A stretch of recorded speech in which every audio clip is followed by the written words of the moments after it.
Sheet create করা অবশ্যই শিখতে হবে, আদারওয়াইজ আপনি মার্চেন্ডাইজিং করতে পারবেন না। ঠিক আছে, সো বোম শিট হলো একটা বিল অফ ম্যাটেরিয়ালস। এই বিল মানে হলো লিস্ট। সেই জন্য আমি অনেক সময় মজা করে বলি বোম শিট মানে হলো লিস্ট অফ ম্যাটেরিয়ালস, মানে লোম। যদিও আন্তরিকভাবে এই বিল লিস্টটাকে বিল বলে। সো এখানে হবে আসলে বোম মানে হলো বিল of materials, but bill of materials মানেই হলো লিস্ট অফ ম্যাটেরিয়ালস। আচ্ছা, বোমের গুরুত্ব এগুলো সম্পর্কে আপনারা সবাই কম বেশি জানেন। সো আমরা এখন দেখবো একটা বোম শিটের ফরম্যাট কেমন হওয়া উচিত এবং সেখানে কোন কোন ইনফরমেশন গুলা কিভাবে আপনি ইনপুট দিবেন। সো ফার্স্ট অফ অল, যে কোনো একটা ফরম্যাটে আমাদের বাইরের নাম থাকতে হবে, দেন স্টাইল নেম, দেন অর্ডার কোয়ান্টিটি। এটা ছোট একটা কোয়ান্টিটি একটা বোম শিট। এগুলো দেখাই, আপনার কোয়ান্টিটি ডাজন্ট ম্যাটার, আপনি বড় ছোট করে নিতে পারবেন। এরপরে আমাদের যেহেতু এক টেক্সটাইল অনেকগুলা কালার থাকে, so colour wise quantity red 225, royal blue 422, এই 33634740 ওটার কালার রেফারেন্স কোড, দেন 4744 blue colour reference code, 5071 military colour reference code. আপনারা চাইলে কালার কোয়ান্টিটি এভাবে দিতে পারেন, আবার এভাবে দিতে পারেন, আবার চাইলে এই দুটোকে নিয়ে এসে এইখানেও দিতে পারেন সিরিয়ালি, এভাবে দেখা সৌন্দর্যের জন্য। It's up to you, but প্রত্যেকটা কালার ওয়াইজ কোয়ান্টিটি এবং টোটাল অর্ডার কোয়ান্টিটি আপনার বোম শিটে থাকতে হবে। আদারওয়াইজ কোন কালার জন্য কোন ম্যাটেরিয়াল কতটুকু লাগবে সেটা আপনি বের করতে পারবেন না। So you have to have the colour wise quantity. Size wise quantity আমি গেলাম না, কারণ সাইজ ওয়াইজ কোয়ান্টিটি গেলে তখন বিশাল বড় চার্ট হয়ে যাবে। যেন জিপার সাইজ ওয়াইজ বুকিং দিতে হয়, size level size wise booking দিতে হয়, পলি অনেক সময় সাইজ ওয়াইজ বুকিং দিতে হয়, এবং আরো অনেক ম্যাটেরিয়াল আছে যেগুলো অনেক সময় সাইজ ওয়াইজ বুকিং দিতে হয়। তো আমি যদি সেই সাইজ ওয়াইজ কম্বিনেশন এখান থেকে ধরে ধরে করতে যাই, তাহলে আমার বোম শিট অনেক বড় হয়ে যাবে। এই কারণে সাইজ ওয়াইজ ম্যাটেরিয়াল গুলো আমরা এখানে নিয়ে আসি নাই, সাইজ ওয়াইজ গুলো আমরা আলাদা শিট করব। যে জিপারের জন্য সাইজ ওয়াইজ বুকিং, তাহলে ওটা আলাদা শিট করব। পলির জন্য সাইজ ওয়াইজ বুকিং আলাদা শিট করব, সাইজ লেভেল আলাদা বুকিং শিট করব, সাইজ স্টিকার সেগুলো সাইজ ওয়াইজ হয় সেগুলো আলাদা শিট করব। ওকে, বাট আপনারা যেটা করবেন, অর্ডার পাওয়ার সঙ্গে সঙ্গেই টোটাল সাইজ ওয়াইজ একটা লিস্ট বানাই ফেলবেন, যে আমার এই টোটাল 2000 পিসের ভিতরে স্মল সাইজের কোয়ান্টিটি 200 পিস, মিডিয়াম সাইজের কোয়ান্টিটি 500 পিস, লার্জ সাইজের কোয়ান্টিটি 1000 পিস, আবার এরকম এরকম করে টোটাল একটা সাইজ ওয়াইজ টোটাল কোয়ান্টিটি দ্বারা করবেন, যাতে করে আপনার সাইজ ওয়াইজ বুকিং গুলোর জন্য ওইটা অনেক বেশি কাজে আসবে। আমরা ওই জিপার বুকিং বা সাইজ সাইজ সেন্সিটিভ বুকিং গুলো যখন আলোচনা করব, তখন ওই ফর্মেটিভ দেখাবো কিভাবে আপনি এই ফর্মেটিভ দ্বারা করাবেন, যে কোয়ান্টিটি করে দিলেই সাইজ ওয়াইজ বুকিং গুলো অটোমেটিক আপনার সেট হয়ে যাবে। আচ্ছা, সো এখানে তাহলে কালার ওয়াইজ কোয়ান্টিটি আমি বসাইলাম, কালার ওয়াইজ কোয়ান্টিটি এখানে বসাবেন। এই যে কোয়ান্টিটি বসানো, ভিতরে পিস লেখা, বাট এখানে কিন্তু পিস লেখা নাই। এই ফরম্যাট নিয়ে তো আলোচনা করছিলাম, রাইট? কেউ হানা বলেন।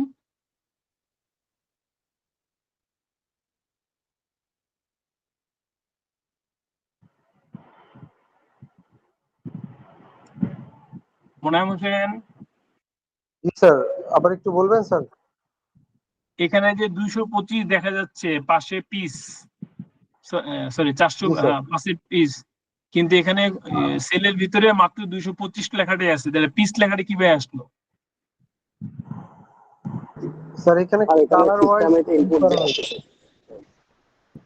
হ্যালো, জি স্যার, এখানে কালার ওয়াইজ না না, আমার কোশ্চেন ছিল এইখানে মনে করেন এই 225 লেখা, এইখানে আমি 225 লিখলাম, ঠিক আছে, এন্ড এখানে শুধু 225, পাশে কিন্তু পিস লেখাটা নাই, বাট এখানে 225 এর পাশে পিস লেখাটা, এটা কিভাবে হইলো?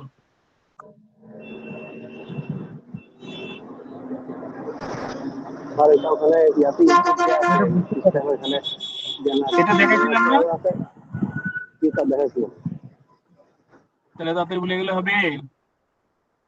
এটা হলো এই সেলটাকে সিলেক্ট করে রাইট বাটন ক্লিক করে ফরম্যাট সেল, ফরম্যাট সেলে গিয়ে যেহেতু নাম্বার, এই জন্য প্রথমে নাম্বার সিলেক্ট করবেন, দেন কাস্টমসে গিয়ে double clone pieces, clone close, মানে সরি অ্যাপোস্ট্রফি বলে, ঠিক আছে, ক্লোজ দেন ওকে। দেখছেন 225 ব্র্যাকেটে পিস হয়ে গেছে। এখানে 500 লিখলে 500 পিস, 100 লিখলে 100 পিস, আপনি যাই লেখেন না কেন পাশে ব্র্যাকেটে পিসটা থাকবে, 0 লিখলে 0 পিস। ক্লিয়ার? Yes, sir. হ্যাঁ, right button, Sir. Format cells, customs, এরপর এখানে গিয়ে সাইন দিয়ে পিসেস, আবার সাইন দিয়ে ক্লোজ করবেন। বুঝতে পারছেন?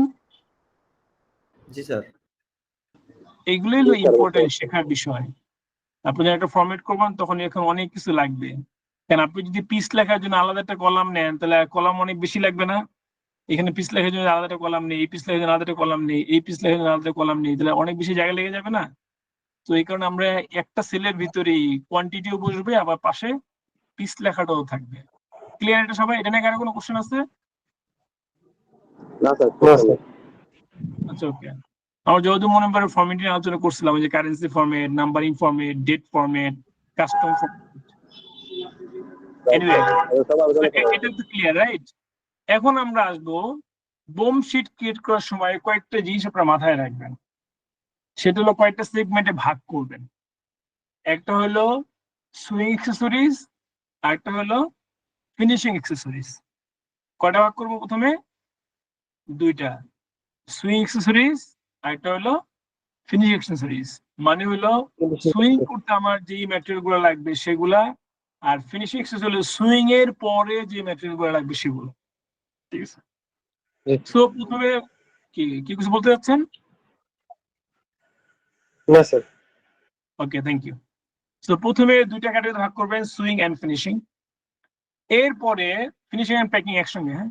এরপরে সুইংটাকে আবার দুই ভাগে ভাগ করবেন, ঠিক আছে? সুইংটাকে দুই ভাগে কিভাবে ভাগ করবেন? একটা হলো, সরি দুই না, মানে মেইনলি 3 ভাগে হবে। প্রথমে হলো ফেব্রিক, আর একটা হলো ট্রিমস এন্ড অ্যাক্সেসরিজ। প্রথমে দুইটা ভাগে ভাগ করবেন, fabric and trims and accessories. ফেব্রিকের ভিতরে শেল ফেব্রিক, লাইনিং, প্যাডিং থাকলে প্যাডিং, ইন্টারলাইনিং লাগলে ইন্টারলাইনিং, মানে যেগুলো ফেব্রিকের সাথে যায়, ঠিক আছে? ফার থাকলে ফার, এই ধরনের বিষয়গুলো একটা ফেব্রিক ক্যাটাগরি বসাবেন। দেন হলো sewing, trims and accessories. Trims and অ্যাক্সেসরিজের মধ্যেও দুইটা ভাগ করবেন। সেটা হলো, একটা হলো রেগুলার ট্রিমস। রেগুলার মানে কোনগুলো?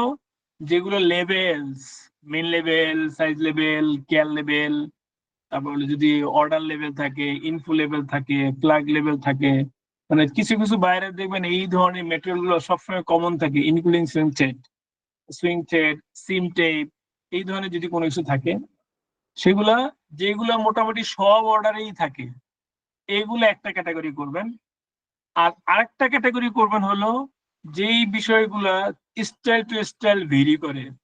এই স্টাইলের জিপার এইটা, আরেক স্টাইলের জিপার আরেকটা, এই স্টাইলের প্রিন্ট বা এমব্রয়ডারি একটা, আরেক স্টাইলের প্রিন্ট এমব্রয়ডারি আরেকটা, এই স্টাইল স্টপার আছে, আরেক স্টপার নাই, এই স্টাইল রিফ্লেক্টিভ আছে, আরেক স্টাইল রিফ্লেক্টিভ টেপ নাই, এটা ইলাস্টিক আছে, আরেকটা ইলাস্টিক নাই, অথবা এটাই কালো এটা সাদা, মানে যেই ম্যাটেরিয়াল গুলা স্টাইল টু স্টাইল চেঞ্জ হয় সেগুলো আরেকটা ক্যাটাগরি করবেন।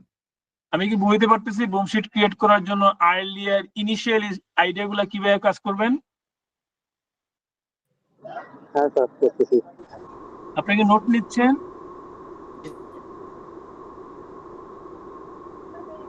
একটু কষ্ট করে নোট নিয়েন, এটি কিন্তু খুব একটা বিষয় বলতে। আবার রিপিট করব? ওকে, করলাম, যেহেতু আপনি বললেন।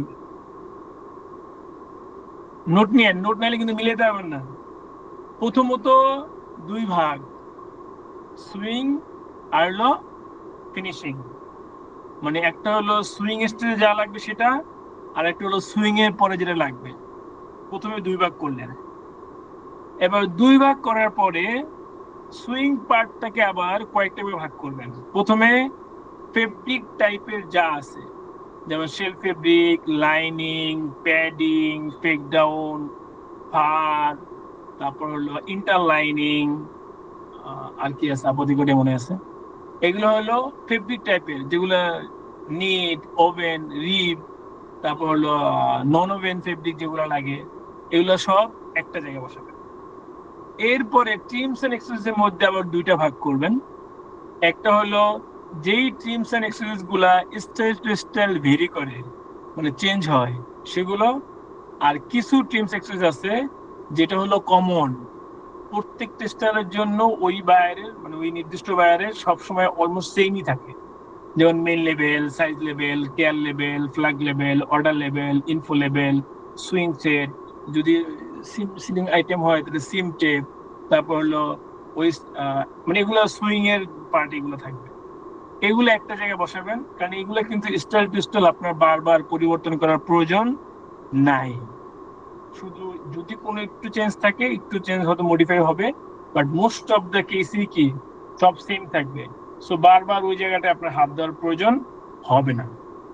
আর যেই মেটেরিয়াল গুলো স্টাইল টু স্টাইল ভেরি করে, ওই পার্টটা পূরণ করার সময় আপনাকে ভেরি কেয়ারফুলি কাজগুলো করতে হবে।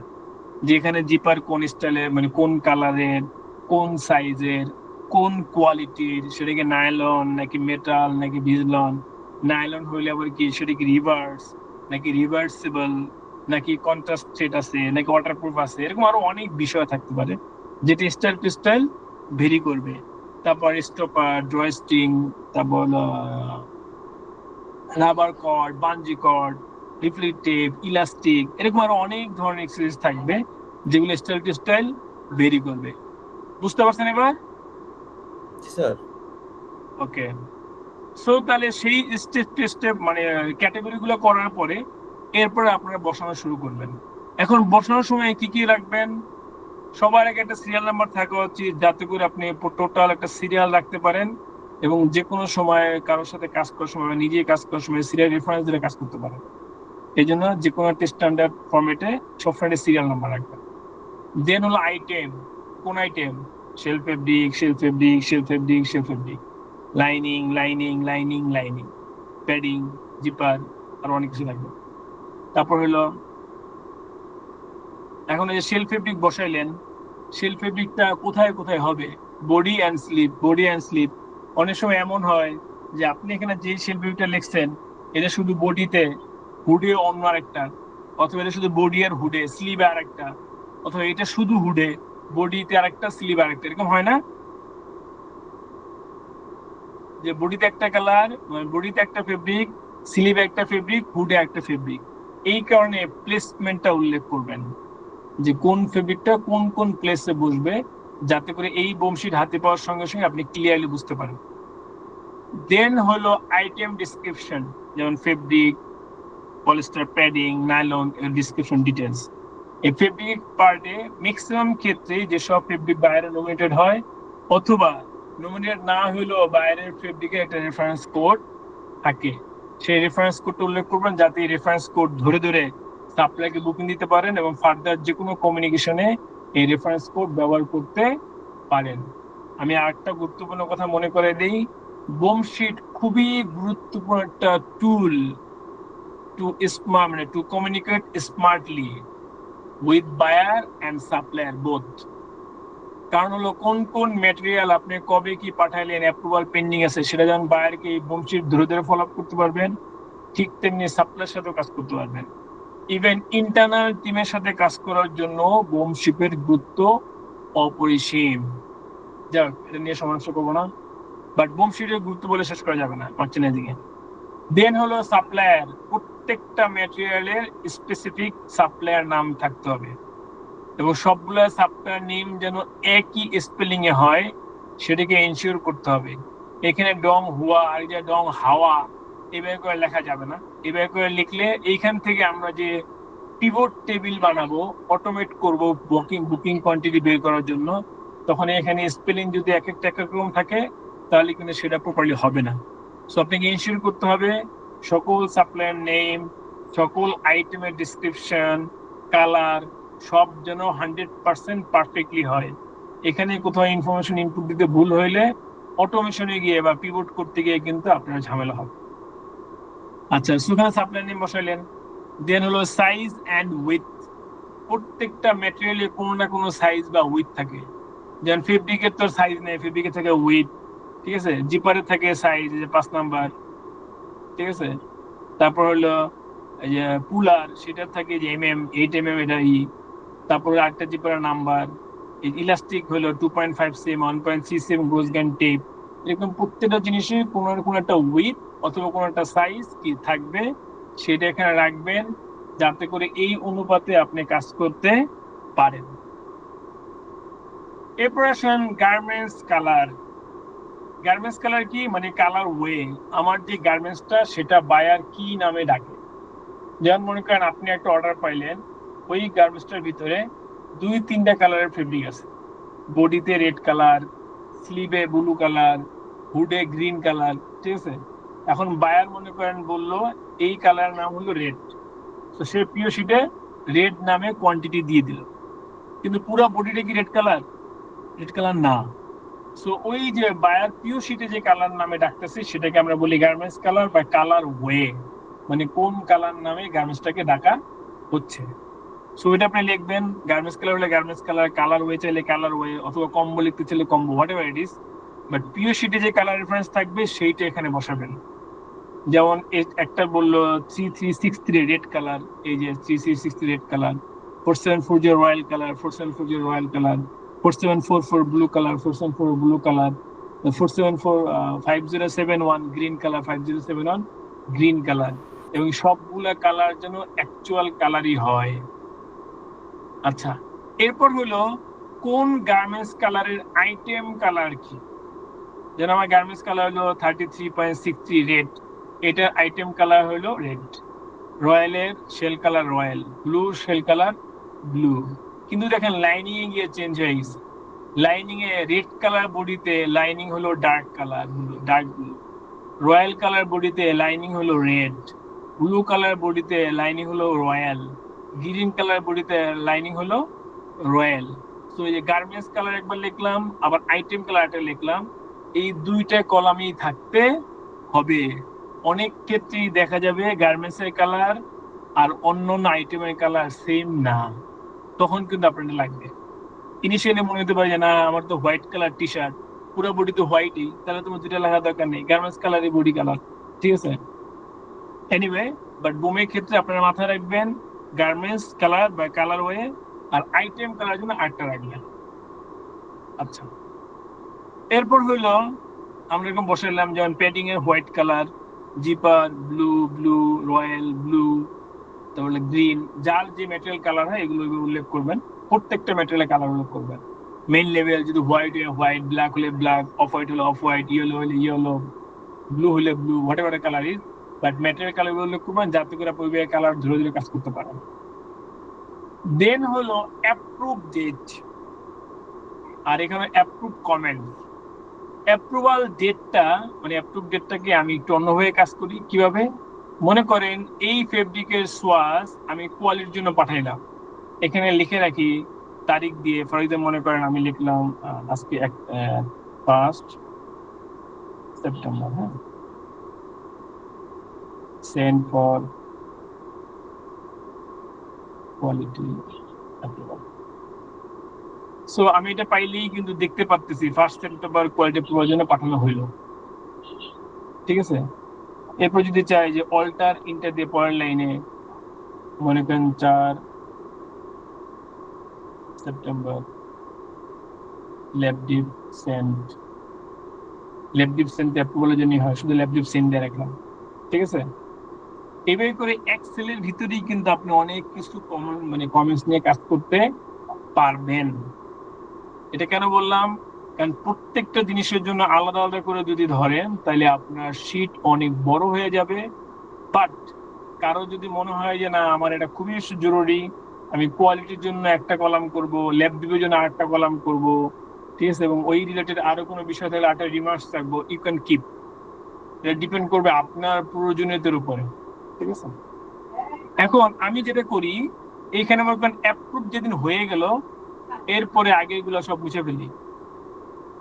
অ্যাপ্রুভ হয়ে যাওয়ার পরে আগে সব মুছে লাস্ট অ্যাপ্রুভাল ডেটটা এখানে লিখে রাখি, কারণ বাকি জিনিসগুলো আমার অন্য জায়গায় কি থাকবে, এইখানে আমার শুধু ফাইনাল অ্যাপ্রুভ ডেটটা জানা দরকার যে আমার অ্যাপ্রুভ হইলো কিনা। এরপরে অ্যাপ্রুভাল কমেন্টস, ল্যাব ডিপে যে অ্যাপ্রুভালটা আসলো সেটা কোন অপশন অ্যাপ্রুভ হইলো সেটা আমি উল্লেখ করে রাখি, এটা আপনার যার যেভাবে লাগে সেভাবে লাগবেন, বাট এই জিনিসটা ইম্পর্টেন্ট। কারণ হলো আপনি এইভাবে যদি ডিটেলস উল্লেখ না করেন তাহলে আপনি সাব বায়ারের সাথে এবং সাপ্লাইয়ের সাথে কমিউনিকেশন করতে ঝামেলা হবে। কারণ কোনটা কোনটা অ্যাপ্রুভ হইলো সেগুলো অ্যাপ্রুভাল হইলো ফাইন, আর যেগুলো অ্যাপ্রুভাল হইলো না কেন অ্যাপ্রুভাল হইলো না, সাপ্লাইয়ের কাছ থেকে রিভাইস অ্যাপ্রুভালের জন্য কোয়ালিটি নিতে হবে, ল্যাব দিতে হবে, আবার বায়ারকে কখন পাঠাইলেন, কোনটা কোনটা পেন্ডিং আছে বায়ারকে মিল দিতে হবে। এন্ড এইখানে আপনি বোম শিটে সব মেটেরিয়াল নিয়ে কাজ করতেছেন, এইগুলো ফলো করার জন্য আপনি কি আলাদা একটা শিট করবেন? তাইলে আপনার দেখবেন এক্সেলের শিটে শিটান্বিত হয়ে যাবেন, অনেক বেশি শিট হয়ে যাবে। এই জন্য উচিত হইলো একটা কমন প্ল্যাটফর্মে সব নিয়ে আসা, যাতে করে আপনার কাজটা করা যায়। This is more practical. আচ্ছা, সেকেন্ড হইলো একটা জিনিস দেখবেন, আমাদের পিপি স্যাম্পলের জন্য কিন্তু প্রত্যেকটা ম্যাটেরিয়াল অ্যাকচুয়াল লাগে। সো আফটার অ্যাপ্রুভাল আপনার খুবই গুরুত্বপূর্ণ কাজ হলো পিপি স্যাম্পলের জন্য আমার এই ফেব্রিকটার কি অবস্থা সেটা ফলো আপ করা, পিপি স্যাম্পলের জন্য এই জিপারটার কি অবস্থা সেটা ফলো আপ করা, পিপি স্যাম্পলের জন্য এই লাইনিংটার কি অবস্থা সেটা ফলো আপ করা, পিপি স্যাম্পলের জন্য এই জিপার পুলারটার কি অবস্থা সেটা ফলো আপ করা। আদারওয়াইজ আপনি দেখবেন ম্যাক্সিমাম সময় পিপি স্যাম্পলের জন্য ম্যাটেরিয়ালের খোঁজ খবর নিতে বা অ্যারেঞ্জ করতে মার্চেন্ডাইজের অনেক কষ্ট হয়ে যায়। এখন কি পিপি স্যাম্পলের জন্য আপনি আলাদা একটা শিট বানাবেন যে পিপি স্যাম্পলের জন্য প্রত্যেকটা ম্যাটেরিয়াল কোনটা কোন অবস্থায় আছে সেই খোঁজ খবর আমি নিব, নাকি একটা বোম শিটের মধ্যে সব খোঁজ খবর রাখবেন? এটা বেটার না? এই কারণে ফল পিপিএস স্ট্রেস তৈরি করবেন, এইখানে সেই ওয়েতে নোট নেবেন যে কোনটা পিপিএস এর কোয়ান্টিটি চাই আপনি রিকোয়েস্ট করলেন, কোনটা ইনহাউস হইলো, কোনটা ইনহাউস হয় নাই, কোনটা সাপ্লায়ার বলছে এত তারিখে দিবে, ওই সব ইনফরমেশন গুলো একটা সেলের মধ্যে রাখবেন। যখন ইনহাউস হয়ে যাবে তখন ইনহাউস লিখলেন, অথবা যে রিসিপ্ট 11 সেপ্টেম্বর 11 সেপ্টেম্বর আমি 22 ইয়ার রিসিভ করলাম, এভাবে করে নোট নিয়ে রাখলেন। ঠিক ইটস আপ টু ইউ।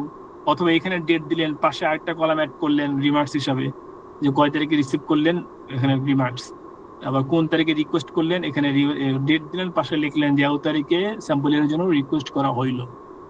ঠিক আছে, it's up to you. But BOM শিটে ফর পিপিএস মানে এটার জন্য ফলো আপ করা জরুরি। আদারওয়াইজ পিপি স্যাম্পলে যেহেতু সবকিছু অ্যাকচুয়াল লাগে, তারপর আরেকটা কথা বলি, যেমন এটাই কিন্তু একমাত্র পূর্ণাঙ্গ শিট যেখানে একটা স্টাইল কমপ্লিট করতে কি কি ম্যাটেরিয়াল লাগে। এখানে মোটামুটি 50টা ম্যাটেরিয়াল আছে, ঠিক আছে, এর চেয়ে বেশিও লাগতে পারে কমও লাগতে পারে, 50টা বেশি আছে। সো আপনি পিপি স্যাম্পলের জন্য ধরে ধরে সবগুলো ম্যাটেরিয়াল আনা লাগবে। সো এই শিট থেকে কোনো একটা জিনিস যদি মিস হয় তাহলে কিন্তু আপনি পিপি স্যাম্পলের জন্য তৈরি করতে এবং finally as per buyer required packing করে পাঠাইতে পারবেন না। সো এই কারণে প্রত্যেকটা ম্যাটেরিয়ালের জন্য এই PP sample status follow up করা জরুরি। আচ্ছা, এই পর্যন্ত গেল। এই পর্যন্ত সবাই ক্লিয়ার? কারো কোনো কোশ্চেন আছে এই বিষয়ে?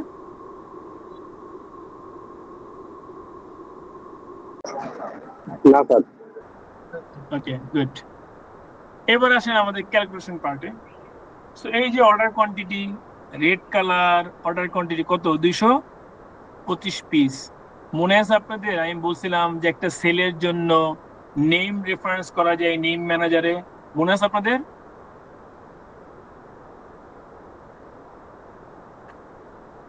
হ্যালো স্যার ওটা যে জি স্যার, মনে আছে। আসছে এটা, কোনটা? মানে স্যার পিস গুলা যে আসছে ওইটা নাকি স্যার বুঝি নাই। না না, পিস তো হলো একটা সেল ফরম্যাট।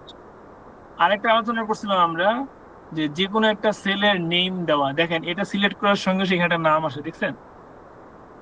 হ্যাঁ, এই যে রেড 33 অ্যারাগোস্টা, মানে এই যে 3363 রেডের এই অ্যারাগোস্টা স্টাইলের কালার রেফারেন্স হলো এই যে এটা।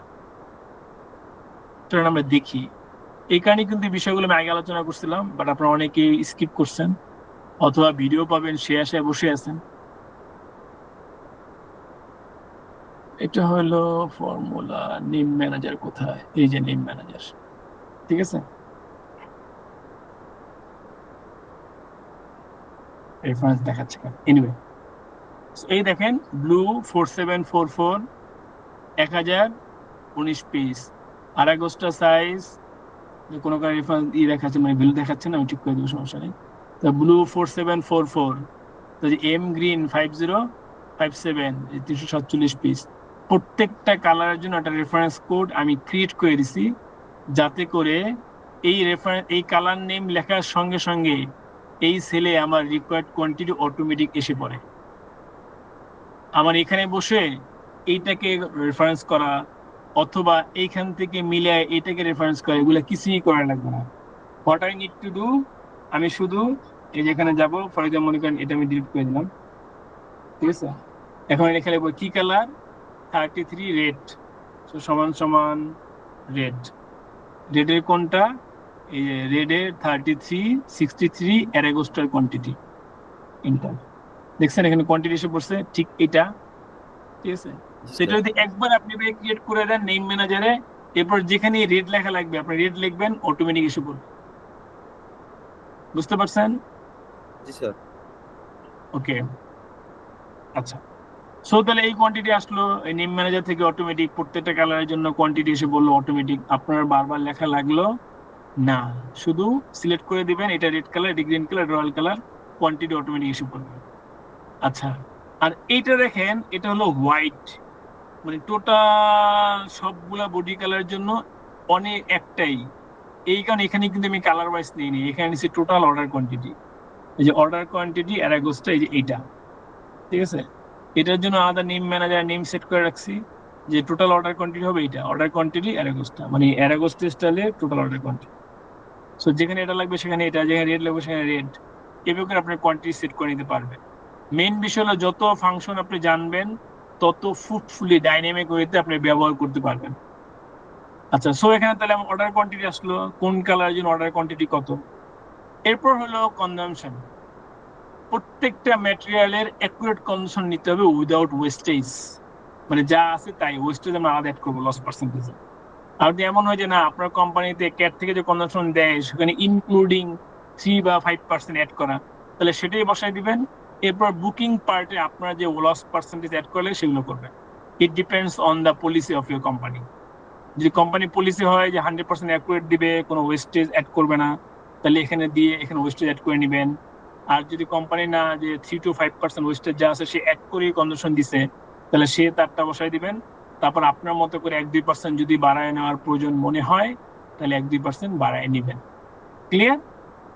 আচ্ছা, এখন আমরা দেখি হিসাবটা আসলে কিভাবে করব। এই হলো আমার অর্ডার কোয়ান্টিটি, এই হলো আমার কনজাম্পশন। সো আচ্ছা, তার আগে গুরুত্বপূর্ণ কথা বলি, এটা হলো ইউনিট। এটা হচ্ছে ইউনিট অফ মেজারমেন্ট, যেটাকে আমরা ইউওএম বলি।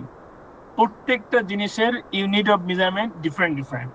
যেমন ওভেন ফেব্রিকের ইয়ার্ড, নিট ফেব্রিকের কেজি, জিপারের পিস, তারপর হলো আবার কিছু ম্যাটেরিয়াল আছে ডজনে, কিছু আছে গ্রসে, কিছু আছে গ্রেড গ্রস মানে জিজি, ঠিক আছে। সো এরকম করে যেটার ইউনিট মেজারমেন্ট যেটা, যেমন সুইং থ্রেড হলো কনভার্সন করি আমরা মিটারে, কিন্তু অর্ডার দেই কোণে। সো এইভাবে করে আপনাকে ইউনিট অফ মেজারমেন্ট এভাবে লিখতে হবে।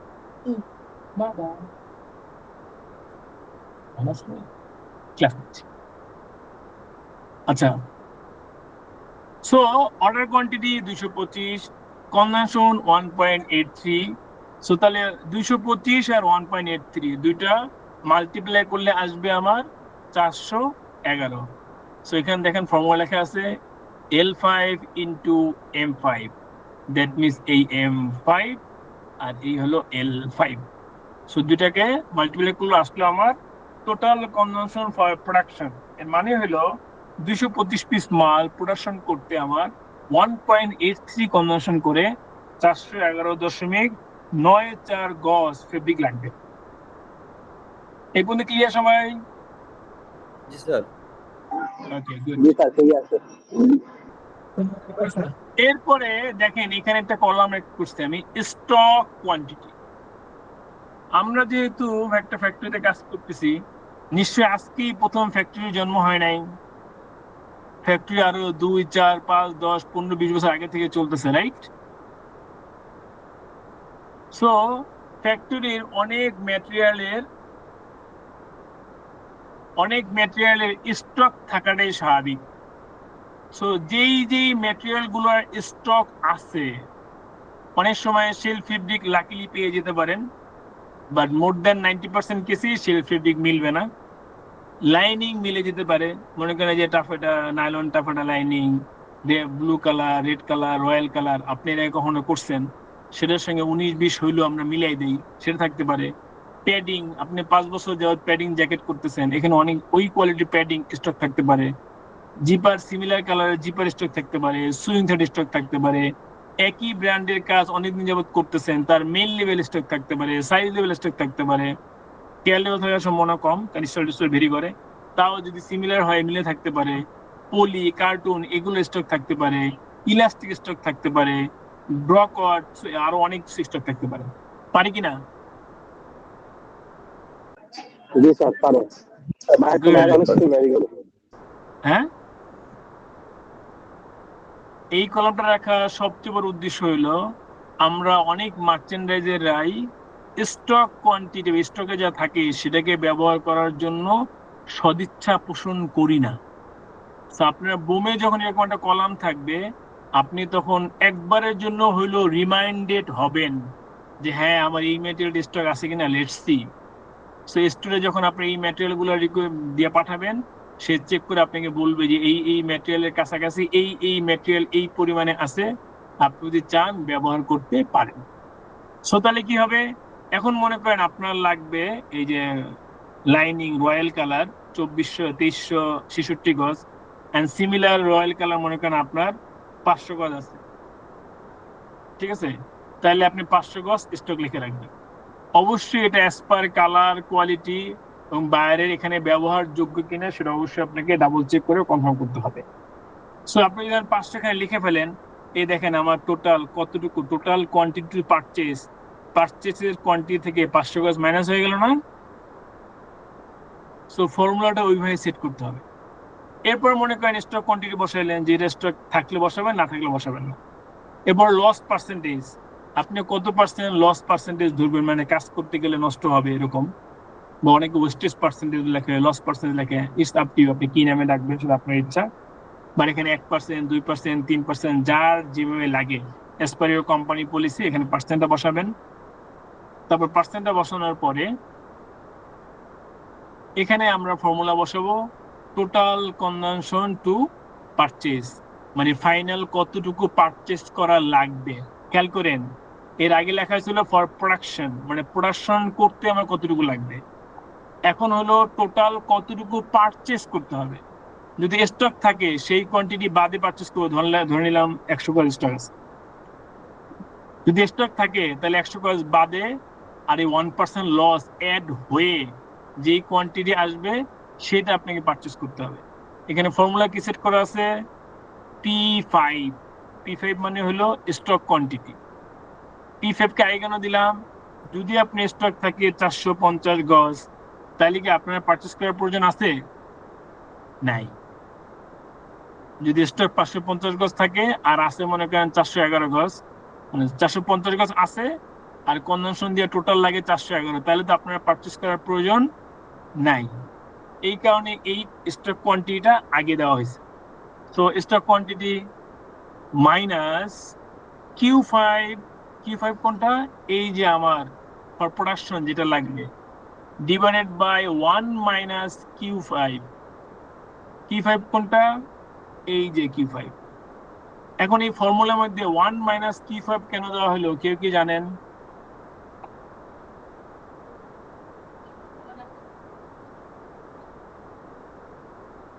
একটু কথা বলবেন ক্যালকুলেশন নিয়ে।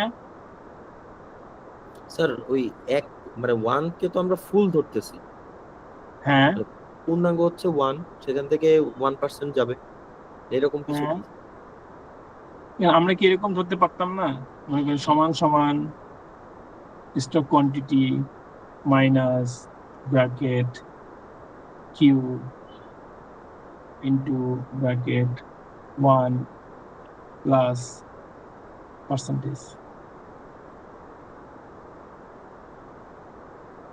হতো না? দেখেন তো 316 একই তো আসছে, জি হতো স্যার, না? জি স্যার। কেউ নিয়ে এই পয়েন্টে কেউ একটু কথা বলবেন, আমি জানতে চাচ্ছি, আপনাকে এটা শিখতে হবে কেন এইটা না দিয়ে আমি এটা দিলাম।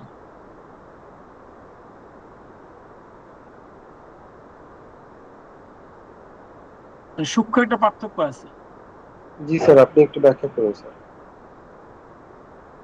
কিন্তু তার আগে তো আমি একটু শুনতে যাচ্ছি।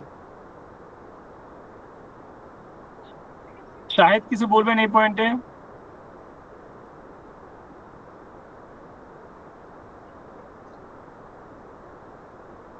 সালমান কবির?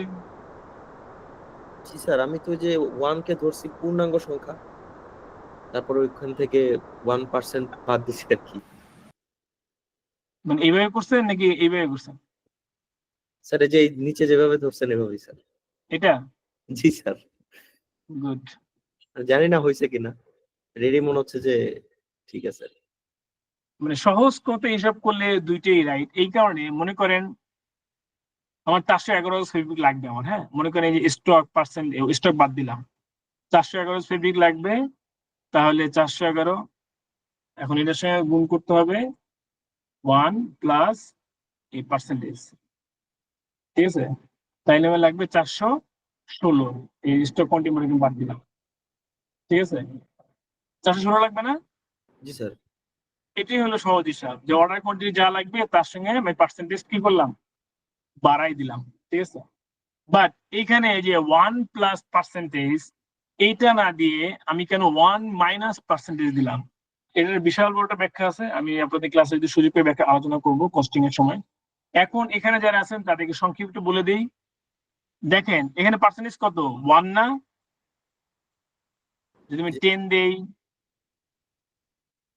এরপর যদি 20 দেই, এরপর যদি মনে করেন 30 দেই, এরপর মনে করেন যদি 40% দেই,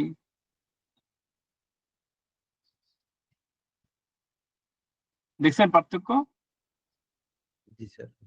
আচ্ছা 20 দেই, এটা বেশি হয়ে গেছে। দেখেন তো এখানে কত পার্সেন্ট দিলাম, 20%। এখন দেখেন তো উপরেরটা ক্যালকুলেশনে কত আসছে আর এটা ক্যালকুলেশনে কত আসছে। উপরের ক্যালকুলেশন আসছে 494, আর এখানে ক্যালকুলেশন আসছে 514। এর মানে হলো 6 আর 10, 20 গজ পার্থক্য এসে পড়ছে এই 500 গজ ফেব্রিকে। বুঝছেন? জি স্যার। হ্যাঁ জি স্যার। স্যার ওই যদি এরকম করতাম যে মানে আমি যে কনজাম্পশনটা নিছি প্রোডাকশনের কাপড় 411 যোগ হ্যাঁ 10 ওই 20% লস, এটা তো একবারে করলে হয়ে যেত না? কিরকম? মানে 411 যোগ 20%, মানে আমার এই পুরাটার উপরে 20%, মানে 10% হলে হ্যাঁ তো ওইটাই একদম লস ওইটাই তো হয় স্যার। এইটা, 411 যোগ 20% এইটা। জি স্যার, তাহলে তো এইটাই হয়ে যেত প্লাস বসাই 411 যোগ এই 20%। পার্সেন্টেজ, দেন তো কত হইলো? High high.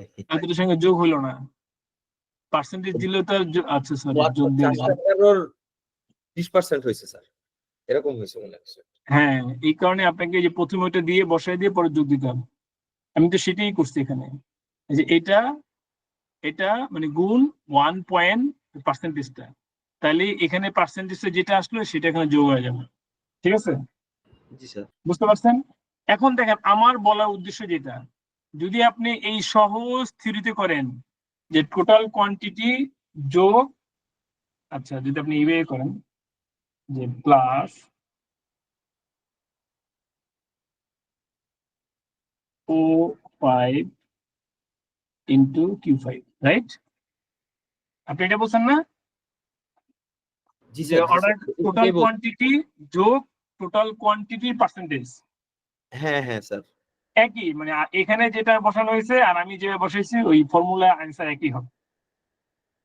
মানে এই কাজটাই আমরা সবাই করি, যখন যেটা লাগে সেই কোয়ান্টিটির সাথে সেই কোয়ান্টিটির পার্সেন্টেজটাকে যোগ করে দিই, ঠিক না?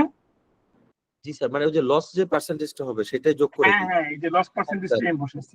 স্যার তাহলে তো লস দুই পার্সেন্ট আলাদা আলাদা করতে পারি, মানে 400 মানে 411 যোগ এটার 20% কত হয় সেটা যোগ করলেই তো হয়ে যায় স্যার। দুইবার এই যে লাগবে যদি। 411 20% হলো 82, হ্যাঁ হ্যাঁ স্যার, এই দুইটা যোগ করলে তো তাহলে হয়ে যাওয়ার আর কথা। 82 আর 411 494, ঠিকই তো আছে। জি স্যার, এটাই স্যার, আমি ঠিক এটাই বুঝছি স্যার, অন্যগুলো বুঝছি না। সালমান কবির এটাই বলছেন না? জি স্যার, জি স্যার, এটাই বুঝছি আমি অন্যগুলা বুঝি নাই স্যার, এটাই বুঝছি লাস্টের। এটাই হলো সহজ সাধারণ হিসাব এবং সবাই এইটাই করে, ঠিক আছে। বাট সমস্যাটা কোথায় হয়, মানে ডিপ অ্যানালাইসিস করলে দিস ইজ রং। বাট তারপরে আমি রং বলবো না, কারণ হলো মানে পার্থক্যটা খুব বেশি না। এটাকে রং মনে করে আবার খুব বেশি ভয় পাওয়ার কিছু নাই, কাজ হয়ে যাবে। বাট এটা কেন রং, কারণ হলো এই দেখেন, এই যে 411 গজ ফেব্রিকের জন্য আপনি 20% ধরছেন, ঠিক না? এই 20% আর 400 মানে এটা আর এটা যোগ করলে এটা আসে। জি এখন এই টোটাল যে ফেব্রিকটা সেখানেও নষ্ট হবে না? জি। মানে আমরা যখন 20% ধরবো, এই 20% নষ্টটা টোটাল ফেব্রিকের উপর ধরতে হবে। তাহলে আপনার আসবে কোয়ান্টিটি 514। 494 না আসে 514 আসবে, যদি হিসাবটা আপনি এইভাবে করেন। পয়েন্টটা বুঝছেন? জি স্যার। হ্যাঁ, জি স্যার।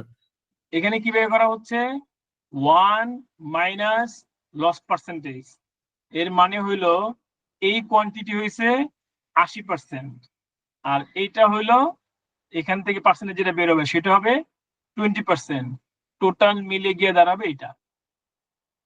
পয়েন্টটা বুঝছেন? জি স্যার, এবার বুঝতে পারছি স্যার। মানে 480 411 হচ্ছে 80%। যাক, সময় একটু বেশি চলে যাচ্ছে এই পয়েন্টে, আমি দুঃখিত, কিন্তু পয়েন্ট ইম্পর্টেন্ট, কস্টিং এ এটা দেখবেন। এখন আরেকটু বলি, আরেকটু বললেই বুঝতে পারবেন। এইখানে যে 494, এটার মধ্যে 20% আছে না? জি স্যার। হ্যাঁ, এখন মনে করেন আপনি কাটিং কে এই 494 গজ ফেব্রিক দিলেন, আর কাটিং কে বলে দিলেন এটার মধ্যে 20% লস ধরা আছে। কত পার্সেন্ট? 20%। 20%। এখন 20%। কাটিং করলো কি এইটার উপরে 20% বাদ দিল। মনে করেন এইটা ইন্টু 20, 494 20% কত আসলো? 98। 98। তাহলে 494 মাইনাস 98 কত হইল? 315। 395। বুঝছেন? জি স্যার। সো কাটিং 20% নষ্ট করলো, নষ্ট করার পরে ফেব্রিক রইলো 395 গজ। সো সে 395 গজ ফেব্রিক ব্যবহার করলো, আর আপনি বলে দিচ্ছেন 20% লস আছে। সে 20% লস করার রাইট পাইছে, সে 20% লস করছে 98 গজ। কিন্তু আপনি এখন মিলিয়াকে দেখলেন আমি তো এস পার কনভেনশনই বুকিং দিলাম, 20% অ্যাডও করে দিলাম, আবার কাটিংও ঠিকই 20% নষ্ট করছে, তাহলে আমার ফেব্রিক শর্ট কিভাবে পড়লো? পয়েন্টটা বুঝতেছেন? জি স্যার। স্যার তখন তো ফেব্রিক আমি তো শর্ট পড়তে বুঝতেছেন? 410 কে স্যার, আমি তো 411 যেটা, এটা তো আমি 100% ধরে ওরে দিছিলাম, কিন্তু এটা তো 80%। রাইট, এখন দেখেন এই 411 গজ আপনার রিকোয়ার্ড ফেব্রিক কোয়ান্টিটি, জি। 20% এটার সঙ্গে অ্যাড করে আসলো 82 গজ। সো 411 আর 82 সামথিং যোগ করে আসলো 494 গজ। এখন কাটিং তো এটা দেখবে না আপনার অর্ডার কোয়ান্টিটি কত ছিল, কনজাম্পশন কত ছিল, ফেব্রিক প্রোডাক্ট কত এনে দিচ্ছেন, আর 20% যোগ করে কত আসছে। আপনি বুকিং দিচ্ছেন 494 গজ, আর বলে দিচ্ছেন এর মধ্যে 20% লস ধরা আছে। সো সে করলো কি 20% লস আলাদা করলো, আর 20% লস করার নষ্ট করার রাইট পাইলো, সে 20% নষ্ট করলো। এরপর দেখেন আপনার ফেব্রিক থাকে কত। জি স্যার। বুঝছেন? জি। এখন এটা 1-2% হওয়ার কারণে মানুষের চোখে পড়ে না, বুঝছেন? বাট এই ধরনের ঘটনা যখন কোয়ান্টিটি বড় হয়, তখন এরকম হাওয়ায় ফেব্রিক হারাই যায়। বুঝতেছেন? এই দুইটার মধ্যে ফেব্রিক হাওয়ায় হারাই গেছে না? জি স্যার। 411 গজ এখন 395, পার্থক্য দেখেন, 411 80%। মাইনাস 395, এই 16 গজ ফেব্রিক কিন্তু নাই, হাওয়ায় হারাই গেছে। পয়েন্টটা বুঝছেন? জি স্যার।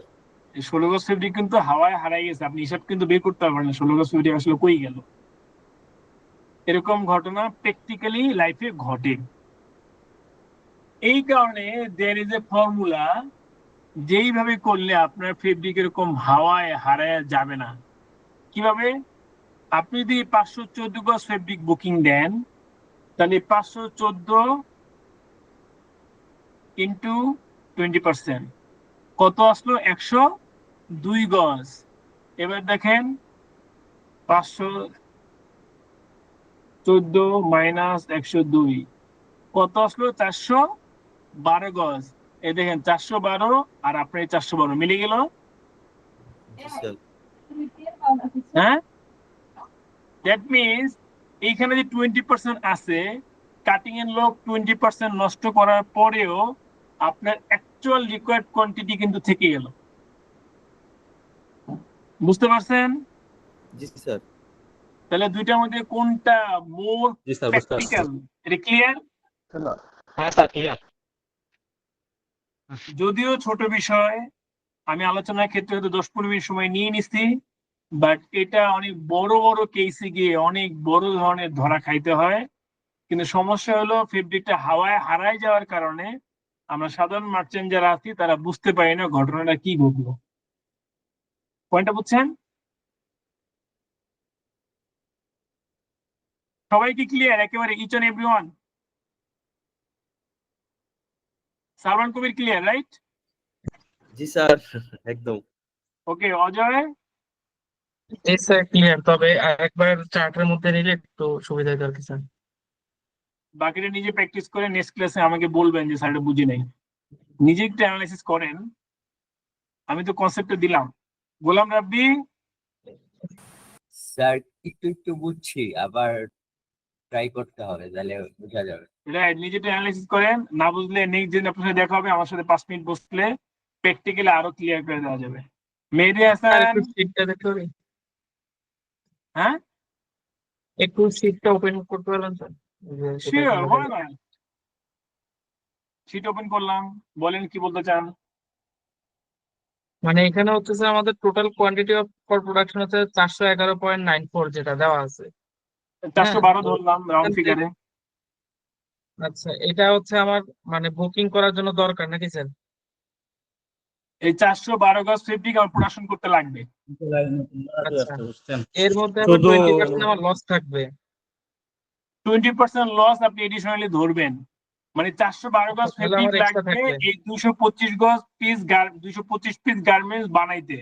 412 নিচে না হইলে আপনার 225 পিস গার্মেন্টস তৈরি হবে না। এটা হলো total consumption for production. Ultimately প্রোডাকশনের জন্য কতটুকু লাগবে?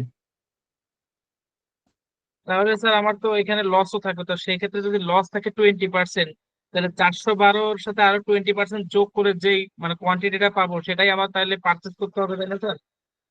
হ্যাঁ, তো সেইটাই তো এই 494 গজ। এই যে 412 হ্যাঁ, সঙ্গে 20% মানে হলো 82 গজ, যোগ করে আসলো 494 গজ। আপনি তো সেটাই বুকিং দিচ্ছেন, হ্যাঁ স্যার। ঠিক আছে না? জি স্যার। কিন্তু কিভাবে ঠিক থাকে? তাহলে এখন আমি কি বুঝাইলাম?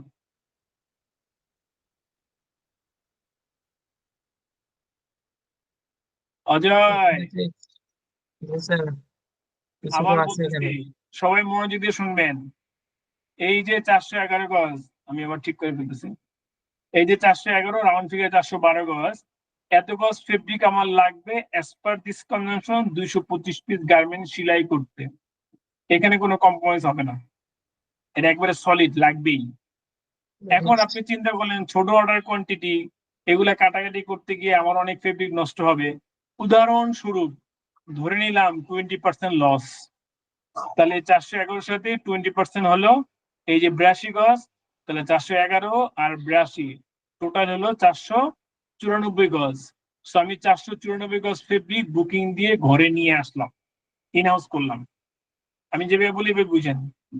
এখন এই 494 গজ ফেব্রিক ঘরে ইন হাউস হওয়ার পরে আপনি কাটিং কে বললেন আমার 215 গজ ফেব্রিক, কনজাম্পশন 1.83, টোটাল 412, সঙ্গে 20% অ্যাড করে তোমাকে টোটাল 495 গজ বা 94 গজ ফেব্রিক দিলাম, যেটার মধ্যে 20% কি লস বা ওয়েস্টেজ ধরা আছে। পয়েন্টটা বুঝছেন? এখন এই 494 গজ ফেব্রিক মধ্যে 20% ওয়েস্টেজ ধরা থাকে, তাহলে কাটিং এর এইগুলো দেখবে আপনার কনজাম্পশন কত, ওয়েস্টেজ কত, কোটা কোয়ান্টিটি কত অ্যাড করছেন বিয়োগ করছেন। সে কি দেখবে? সে দেখবে আমাকে 494 গজ ফেব্রিক এনে দেওয়া হয়েছে, এবং বলা হয়েছে এটার মধ্যে 20% ওয়েস্টেজ ধরা আছে। সো এই ছোট কোয়ান্টিটি কাজ করতে গেলে 20% ওয়েস্টেজ ধরা লাগবেই। অথবা মানে এখানে কাটিং এ আপনাকে বলে দিল ভাই এই অর্ডার কোয়ান্টিটি বুকিং এর সময় 20% এক্সট্রা ধরে দিবেন। সো আপনি 20% ধরে এই কোয়ান্টিটি বুকিং দিলেন এবং 494 গজ ফেব্রিকই ইন হাউস হইলো। 1 গজ শর্টও আসে নাই, বেশিও আসে নাই। এখন এই 494 20% কত বলেন তো? 494 যদি 20% আমরা করি তাহলে আসে 98.86। এই যে 494 ইন্টু 20%। ক্যালকুলেটর দেখাবো। 494 ইন্টু 0.2, 98.8। অজয় ক্লিয়ার?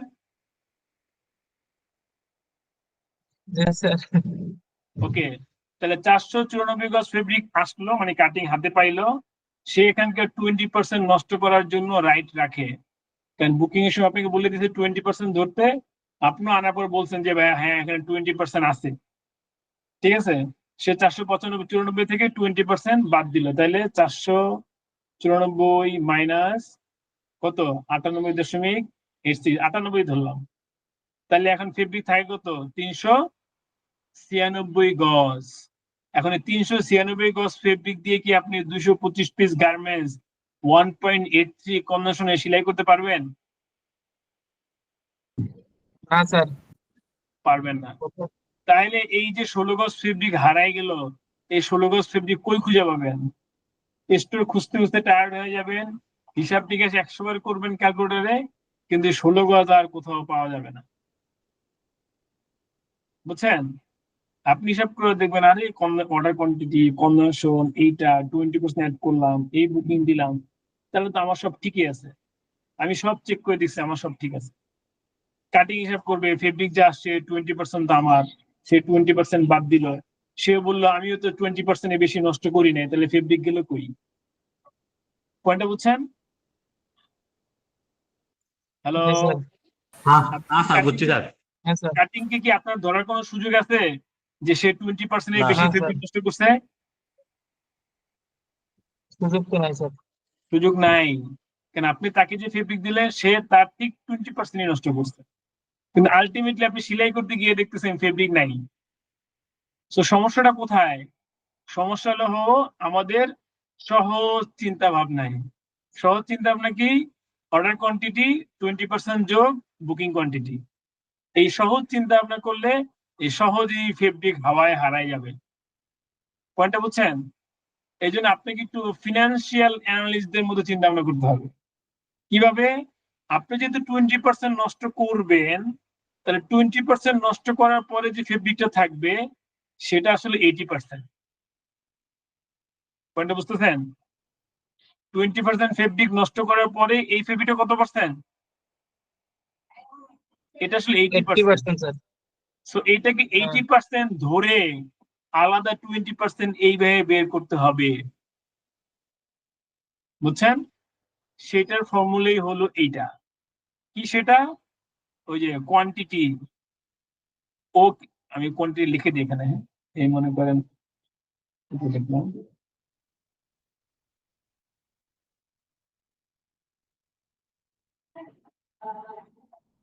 দেখছেন 514 আসছে। এর মানে হলো এই যে কোয়ান্টিটি লাগবে সেইটা, মানে যে O5 divided by 1 minus percentage. তো 1 হলো 100 আর এই মাইনাস হলো 20, তার মানে এটা হলো 80%। এর মানে হলো আপনি যদি এই যে 412 কে ডিভাইডেড বাই 0.80 মানে 80% করেন তাহলে এই কোয়ান্টিটি আসবে। ক্লিয়ার? এইভাবে না বুঝলে চলুন আমরা ক্যালকুলেটরে দেখি। 411.94 ডিভাইড বাই কত পার্সেন্ট? 0.80। 80%। কত আসছে? 514.92। এখানে আমার এটি আসছে না? না স্যার। বুঝতে পারছেন এবার? হ্যাঁ স্যার। এখন যদি 514 গজ ফেব্রিক বুকিং দিয়ে নিয়ে আসেন আর তার 20% এই যে 102 গজ আসে, চলুন আমরা আবার ক্যালকুলেটরে যাই। নাম্বারটি ক্যালকুলেটর দেখলে ভিজুয়াল হয়তো দেখতে সুবিধা হয়। এই 514.92 ইন্টু 20%। 102 গজ, 102 102 গজ না? হ্যাঁ, হ্যাঁ 102 মাইনাস 572.92, তাহলে কত আসলো? 411 ওই যে 93 মানে 94, একেবারে এক্স্যাক্টলি হ্যাঁ এই ফেব্রিকটা আমার আছে না এখনো। জি স্যার দ্যাট মিন আমি যে ফেব্রিক ইনহাউস করে দিব সেখান থেকে যদি কাটিং এর 20% নষ্ট করেও আমার 225 পিস গার্মেন্টস শিলানোর জন্য অ্যাজ পার দিস কনভেনশন যে ফেব্রিক লাগতো সেটা থাকবে। ফেব্রিক হাওয়ায় হারিয়ে যাবে না। ক্লিয়ার? জি স্যার এখানে বোঝার বিষয় আছে। এখনো কি আপনি বুঝেন নাই বুঝছি স্যার। নাকি এখনো মাথা বুঝে গেছে? না স্যার এখন ঠিক আছে।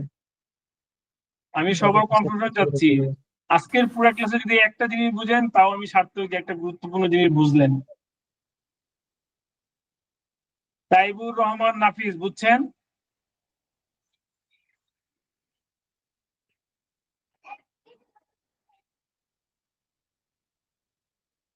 যাক, আমাদের ক্লাস শেষ করতে হবে, আরো আলোচনা আছে।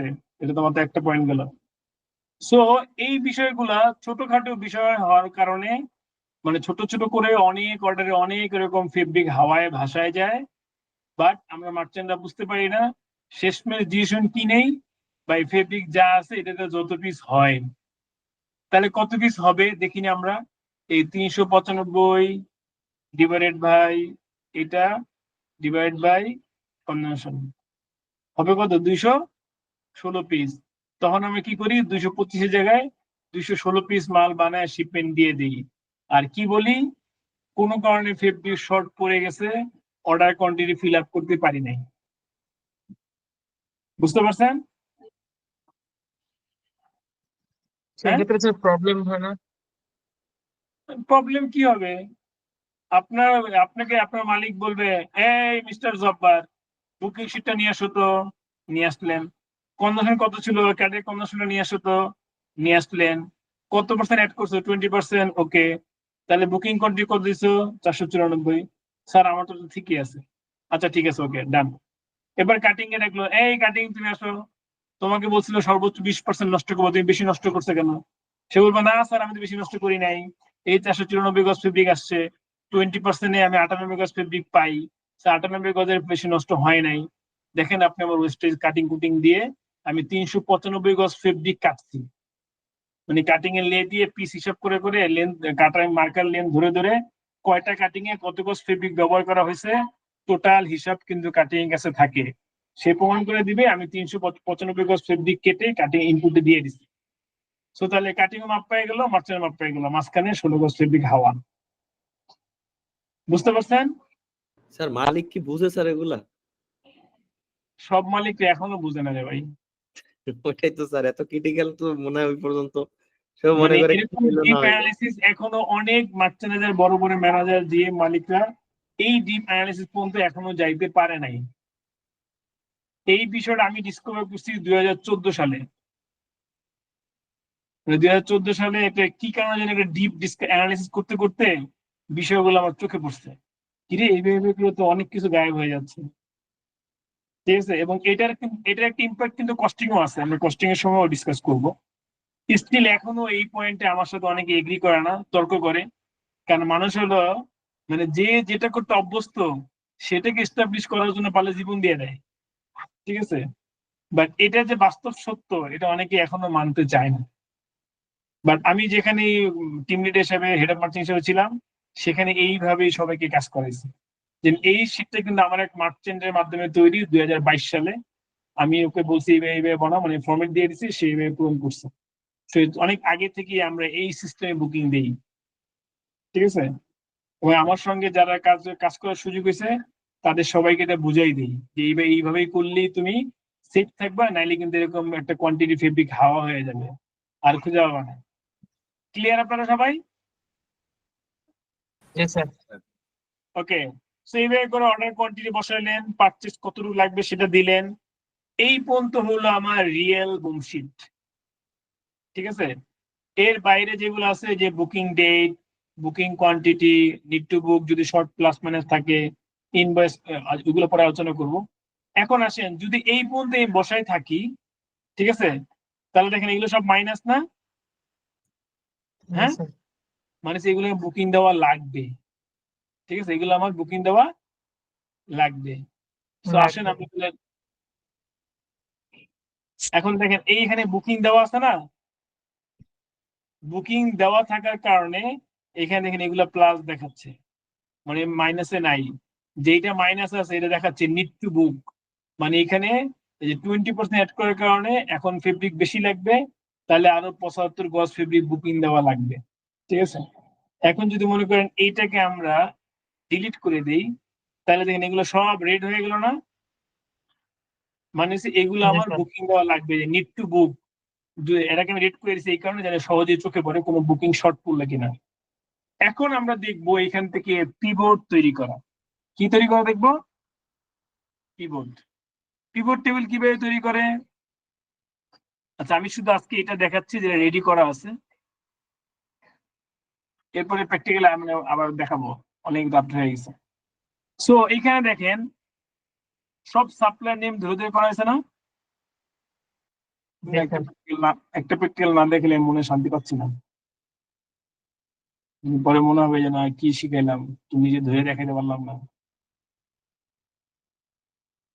যতটুকু এরিয়ার ভিতরে রেখে আপনি পিভট টেবিল বানাবেন ততটুকু এরিয়া সিলেক্ট করবেন, অথবা যেই টেবিলটা টেবিল ফরম্যাটে থাকবে, এটা কিন্তু টেবিল ফরম্যাট আছে, এই দেখেন ফরম্যাট অ্যাজ টেবিল আলোচনা করছি না টেবিল ফরম্যাটে? জি স্যার করতেছেন। হ্যাঁ, টেবিল ফরম্যাটের যে কোনো টেবিলের একটা জায়গায় মানে কার্সার রেখে বা সিলেক্ট করে এখানে ইনসার্টে লিখবেন এই যে পিভট টেবিল। ইনসার্টটা কি? Pivot table. Pivot table click করবেন, তারপর এখানে লেখা আসবে টেবিল 1। এই দেখেন টেবিল 1টা টোটাল সিলেক্ট করে ফেলছি, দেখছেন অটোমেটিক টেবিল টোটাল সিলেক্ট করে ফেলছে। কারণ পিভট টেবিল বানাতে গেলে এই টেবিলের সকল ইনফরমেশনটাই লাগবে, এই কারণে সে সিলেক্ট করে নিছে। এরপর এখানে একটা অপশন আছে নিউ ওয়ার্কশিট অথবা এক্সিস্টিং ওয়ার্কশিট। ওয়ার্কশিট হলো এই শীটটা, আপনি কি চান টেবিলটা এই ওয়ার্কশিটের আরেকটা জায়গায় বসুক, তাহলে এখানে বসবে। আর আপনি যদি চান যে না আমি নতুন একটা টেবিল নিব, তাহলে নতুন একটা ওয়ার্কশিট ক্রিয়েট হবে, সেইখানে টেবিলটা ট্রান্সফার হবে। সো আমরা নতুন একটা ওয়ার্কশিটে যাই যাতে করে কাজ করতে সুবিধা হয়। আমি ওকে দিয়ে দিলাম। হ্যাঁ, এখানে কাজ কিন্তু ভেরি সিম্পল, এই টেবিলটার কোনো একটা জায়গা সিলেক্ট করে রাখবেন অথবা যতটুকু লাগে অতটুকু সিলেক্ট করবেন, এরপরে ইনসার্ট টেবিল, তারপরে নিউ ওয়ার্কশিট, ঠিক আছে, টেবিল রেঞ্জ মানে এই টেবিলটা, দেন ওকে। এই যে নতুন একটা শীট তৈরি হলো না, শীট 1 নামে। এখন আপনার করণীয় হলো আপনি যে ওয়ার্কশিটটা নিয়ে এখন পিভট টেবিল নিয়ে কাজ করবেন, সেখানে কোন কোন বিষয়গুলো আপনার দরকার এইগুলো আপনি এখান থেকে সিলেক্ট করবেন। আমাদের কি লাগবে? আমাদের লাগবে সাপ্লায়ার। কেন বুকিং কাকে দিব? সাপ্লাইকে দিব না? হ্যাঁ, এই জন্য আমরা সাপ্লায়ারের নাম অনুযায়ী সাজাবো, ঠিক আছে। এখন সাপ্লায়ার কি বুকিং দিব? ম্যাটেরিয়াল। সো ম্যাটেরিয়াল নাম অ্যাড করলাম। এখন ম্যাটেরিয়ালটা কোন কালারে সেটা লাগবে না? তাহলে এই গার্মেন্টস কালার দিব নাকি আইটেম কালার দিব? Item colour. আইটেম কালার, কারণ বুকিং দিব তো আইটেমের কালার ধরে। আমার গার্মেন্টস এর কালার কি সেটা তো সাপ্লায়ারকে বলে লাভ নেই, ওর জানার দরকার নেই, রাইট? এরপর এই আইটেম কালারের সাইজ উইথ কি, কোন ম্যাটেরিয়ালটার সাইজ কি সেটা প্রয়োজন আছে না? তাহলে সেটা সিলেক্ট করে দিলাম যাতে করে আমি সঙ্গে সঙ্গে উইথ সাইজ সেটাও বসে দিতে পারি। এখন আমি সাপ্লায়ার নাম সেট করলাম, আইটেম ডিসক্রিপশন দিলাম, কালার দিলাম, সাইজ উইথ দিলাম, কোয়ান্টিটি লাগবে না? হ্যাঁ, তো কোয়ান্টিটি এখন কোনটা দিব? কোয়ান্টিটি ফর প্রোডাকশন নাকি স্টক নাকি পারচেজ নাকি নিড টু বুক? আমরা এখন কি করব? বুকিং করব না? Need to book. Right, need to বুক দিব। ঠিক আছে, দেখেন তো হয়ে গেছে কিনা। এটাকে ডিসলিট করে দেই। এই দেখেন ডালিয়া লুঝুং ইম্পোর্ট, ঠিক আছে, হ্যাংট্যাগ। আচ্ছা হ্যাংট্যাগ করবো না, আমরা ফেব্রিক দেখি। এই যে ফেব্রিক ডংহুয়ার ফেব্রিক কি? এই যে এই টাফেটা কালার ফেব্রিকটা ডার্ক ব্লু কালার 527 গজ বুকিং দিতে হবে, রেড কালার 998 গজ, তারপর হলো এই যে shell fabric blue colour 1884, green colour এত, আপনি যদি সাইজ উইথ কে না রাখতে চান, আপনি চাইলে এখান থেকে এটাকে ডিলিট করে দিতে পারবেন, রিমুভ সাইজ উইথ। ঠিক আছে, চাইলে আলাদা করতে পারবেন অথবা আলাদা কলাম দেখাতে পারবেন। এখন দেখেন এই যে টাফেটা এই কালারের এত গজ এত গজ, শেল ফেব্রিক এই কালারের এত গজ এত গজ, এইখান থেকে কোয়ান্টিটি ধরবেন আর বুকিং ফর্মের মধ্যে ঠুসঠাস করে খালি বসাবেন। হয়ে গেল না বুকিং ফাস্টার? আমি এইভাবে 2014-15 কি 16-15 সাল থেকে মেবি 15 অথবা 16, ঠিক আছে, বুকিং করার জন্য এই পিভট টেবিলটা প্রিন্ট দেই। ঠিক আছে, প্রিন্ট দিয়ে ধরে ধরে ধরে ধরে ফর্মেটে শুধু বসাই, আর পিও শিটটা মানে পারচেজ বুকিং শিটটা আস্তে করে পিডিএফ করে সাপ্লাইকে পাঠাই দিই সেই বুকিং। কারণ এইখানে যে কোয়ান্টিটি আসছে সেটা তো আমার সব অ্যানালাইসিস এখানে করাই আছে, করা আছে না? সো আমি শুধু এটা ধরি আর কোনটা কোনটা বুকিং শিটের মধ্যে বসলো কোনটা কোনটা বসলো না, আবার কোন কোন সাপ্লাই কোন কোন ম্যাটেরিয়াল বুকিং দেওয়া বাকি রইলো, সব কিন্তু এখানে ধরে ধরে কি করার সুযোগ আছে। ক্লিয়ার? এই দেখেন সাপ্লাই নেম, ডং হুয়া, লাইনিং, শেল ফেব্রিক, কোন কালারে কতটুকু লাগবে। আমার বডি কালার কিন্তু 4টা ছিল, দেখেন শেল ফেব্রিকের বডি কালার 4টা না, লাইনিং এর বডি কালার কিন্তু 3টা। সো 3টা কোয়ান্টিটি কিন্তু এখানে অ্যাড হয়ে গেছে। দেখেন রয়্যাল কালার 2টা বডি কালারের লাইনিং রয়্যাল কালার 2704 গজ, কিন্তু এখানে কত ছিল? এই দেখেন রয়্যাল একটাই ছিল 2300, এই যে 1890, একটা হলো 1804, এই যে স্টক দিছিলাম এই জন্য বেশি আসছে, স্টক 0। দেখেন 2390, একটা হলো 1814, দুইটা আলাদা রোতে না, সে কিন্তু এখানে দুইটা একত্র করে দিছে, এই যে রয়্যাল 2704 গজ। ক্লিয়ার? আগে বুকিংটা তো একসাথে হবে রয়্যালের, কিন্তু যখন আইটেমটা যখন আরেক জায়গায় তৈরি হবে সেক্ষেত্রে তো আলাদা যাবে। হ্যাঁ, বাট বুকিং কি তাহলে আপনি রয়্যাল রয়্যাল দুইবার লিখে দিবেন? সাপ্লাই না স্যার, কনফিউজ হয়ে যাবে না? হ্যাঁ স্যার, হ্যাঁ, জি স্যার। এই শিটে এখানে বানানোর পরে যদি এখানে কোনো কিছু চেঞ্জ করেন তাহলে এখানে এসে একটা রিফ্রেশ দিবেন, এই যে ডিজাইন, কিবোর্ড অ্যানালাইসিস, রিফ্রেশ, এই যে রয়্যাল কালার 3204 গজ। ক্লিয়ার? সো একত্রে বুকিং দিলেন, কারণ ওকে যদি একবার 2700 লিখবেন একবার 800 লেখেন ও তো কনফিউজ হয়ে যাবে, একই কালার কেন দুইবার লিখলেন। ঠিক আছে, কারণ সে দেখবে কি আপনি কোন ম্যাটেরিয়াল কোন কালারে কতটুকু অর্ডার দিচ্ছেন। এরপর এটা যখন আপনি ব্যবহার করবেন তখন এসপার কন্ডিশন আপনি ব্যবহার করবেন, যেখানে 2300 লাগবে সেখানে 2300, যেখানে 800 লাগবে সেখানে 800। ঠিক আছে, ক্লিয়ার? ঠিক তেমনি প্রত্যেকটা ম্যাটেরিয়াল, এই যে ইটাফিল, সাপ্লাইয়ের নাম, সুইং থ্রেড, কোন কালারে কতটুকু লাগবে এগুলো সব প্লাস দেওয়া, কারণ বুকিং দেওয়া আছে। যদি বুকিং না দেওয়া থাকে তাহলে এরকম মাইনাস শো করবে, মানে আমার ফর্মুলা ওইভাবে সেট করা। ঠিক আছে, নিড টু বুক যদি মাইনাস দেখায় তার মানে আপনার বুকিং দেওয়া লাগবে, যেগুলো প্লাস দেখাবে মানে এগুলো বুকিং দেওয়া হয়ে গেছে, অতটুকু বেশি বুকিং দেওয়া আছে। পিভট টেবিল বুঝলেন তাইলে?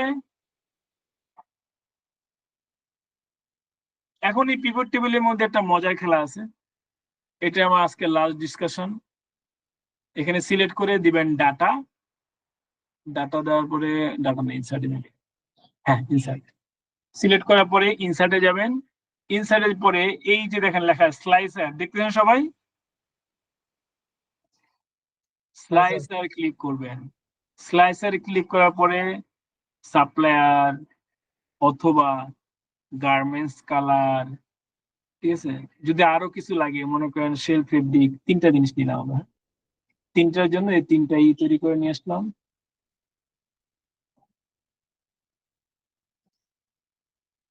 এটা কিন্তু অনেক মজার, হ্যাঁ আমি জানি না আপনার মজা হবে কিনা, বাট আমি অনেক মজা পেয়েছি। এখানে সব আছে না এই জায়গাটা টেবিলের মধ্যে। এখন মনে করেন যদি আমি একটা সাপ্লায়ার ধরি, ডং হুয়া, দেখছেন শুধু এই সাপ্লায়ারটা আছে বাকি সব নাই, শুধু এটা ফিল, শুধু এটা ফিলেরটা আছে বাকি সব নাই, এফএনএফ, শুধু এফএনএফ এরটা আছে বাকি সব নাই, এমআই গ্রিন লন, শুধু এমআই গ্রিন লন প্যাডিং এরটা আছে বাকি সব নাই, এক্সপেরিয়েন্স, শুধু এক্সপেরিয়েন্সটা আছে বাকি সব নাই, ডালিয়ান, শুধু ডালিয়ানটা আছে বাকি সব নাই, শুধু ফেব্রিক আছে, বাকি সব নাই। মজার না বিষয়টা? এটা কি বলে? স্লাইসার। কি বলে এটাকে? স্লাইসার। এবার স্লাইসার দিয়ে আপনি আপনার মতো করে যখন যেই মানে কাস্টমাইজ বা ফিল্টার অপশন যতটুকু দেখার দরকার সেটাকে এইভাবে দেখার সুযোগ করে নিতে পারবেন। আসেন আমরা এটা দিয়ে করলাম, এটাকে ক্লিক করে দিলে আবার সব দেখাবে। এবার আসেন গার্মেন্টস কালার দিয়ে দেখি। হ্যাঁ, মনে করেন আমি কোনো কারণে চাচ্ছি যে এই যে গার্মেন্টস কালার আছে 4টা, এটার কোন কালারের জন্য কতটুকু কি লাগে আমি একটু কালার ওয়াইজ আলাদা করে দেখতে চাই। সো আমি সিলেক্ট করলাম রেড কালার। ঠিক আছে, তো এই যে রেড কালারের মধ্যে মানে গার্মেন্টস রেড কালার মধ্যে কি কি জিনিস ইনফরমেশন দেওয়া আছে আলাদা করে। ফেব্রিক, ইটাফিলের, সুইং থ্রেড, এই গার্মেন্টস কালারের জন্য এইভাবে এটা আলাদা করে লেখা আছে। বাকি সব অন্যগুলো অল কালার হিসেবে হতে গেছে। যেমন মনে করেন যে অল কালার কি কি আছে, এই দেখেন অল কালার। ঠিক আছে, ওই যে এক্সপ্রেসের জন্য যে পলি, তারপর হলো বারকোড, প্যাডিং, ঠিক আছে, হোয়াইট ইলাস্টিক, গ্রোথ গ্যান টেপ, এগুলো অল কালারে চলে গেছে। আবার শুধু গ্রিন কালার, শুধু শেল ফেব্রিকটাই গ্রিন কালার হিসেবে এখানে রাবার ব্রাশটা গ্রিন কালার হিসেবে আসছে। এইভাবে যদি করতে তাহলে এইভাবে করতে পারবেন। এখন যদি মনে করেন যে না আমি এইভাবে না, আমি আইটেম ধরে ধরে দেখতে চাই কোন আইটেমের কি পরিমাণ কোয়ান্টিটি লাগে, তাহলে আসেন মনে করেন আমরা দেখি এই যে ফেব্রিক, এই যে কি ফেব্রিক, নাইলন টাফেটা। শুধু ফেব্রিকের এই ফেব্রিক কয়টা কালার কতটুকু লাগবে। এবার মনে করেন শেল ফেব্রিক, শুধু শেল ফেব্রিক কোন কালার কতটুকু লাগবে, শুধু এতটুকুই, কিন্তু আর কিছু কিন্তু দেখাবে না। এবার মনে করেন থ্রেড, শুধু সুইং থ্রেড। ঠিক আছে, আবার মনে করেন লেভেল, শুধু 13 লেভেল কতটুকু পরিমাণ লাগবে। এবার মনে করেন বারকোড স্টিকার, শুধু বারকোড স্টিকার। অথবা আপনি যদি চান যে একসঙ্গে দুইটা দেখবেন, মনে করেন হ্যাংটেগ স্ট্রিং আর বারকোড স্টিকার দুইটা দেখবেন, দুইটা দেখেন। যদি 4টা দেখতে চান তাহলে 4টা দেখেন। ঠিক আছে, মানে যতটুকু লাগবে কন্ট্রোল ধরে ধরে এভাবে চেপে চেপে দেখা যাবে। ক্লিয়ার সবাই? আজকে আলোচনা এইটুকুই। এখন আমরা